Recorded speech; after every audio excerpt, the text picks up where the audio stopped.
اللہ تعالیٰ کیا کہہ رہے ہیں کہ وہ لوگ کیا کرتے تھے، جب کسی ویرانے پر سے گزرتے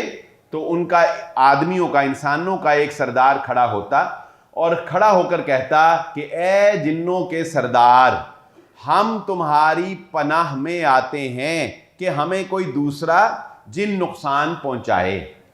اب جنوں کو پتہ بھی نہیں ہے، ان کے خواب و خیال میں بھی نہیں تھا کہ ہم انسانوں کو تنگ کریں گے، یا ہم سے اتنا ڈرتے ہیں، یا ہم انسانوں کو اس طرح سے اپنا غلام بنا سکتے ہیں۔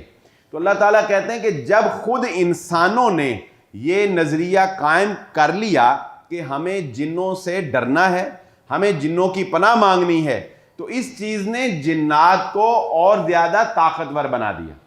جنات نے کہا ٹھیک ہے بھئی، جب یہ خود ہم سے ڈر رہے ہیں تو ہمیں کیا ضرورت ہے کہ ہم انہیں نہ ڈرائیں۔ چنانچہ اس چیز نے جنات کو اور زیادہ طاقت دی اور انہوں نے انسانوں کو اور زیادہ ڈرانا شروع کر دیا، تاکہ ان کا، جنات کا ایک رعب اور ایک ہیبت جو ہے وہ انسانوں کے اوپر قائم رہے۔ یعنی یہ ایک ایسا نظریہ تھا جو خود ساختہ تھا، اس نظریے کے پیچھے کوئی حقیقت نہیں تھی، لیکن اس نظریے کی وجہ سے انسانوں نے خود اپنے آپ کو مشکل میں ڈال دیا۔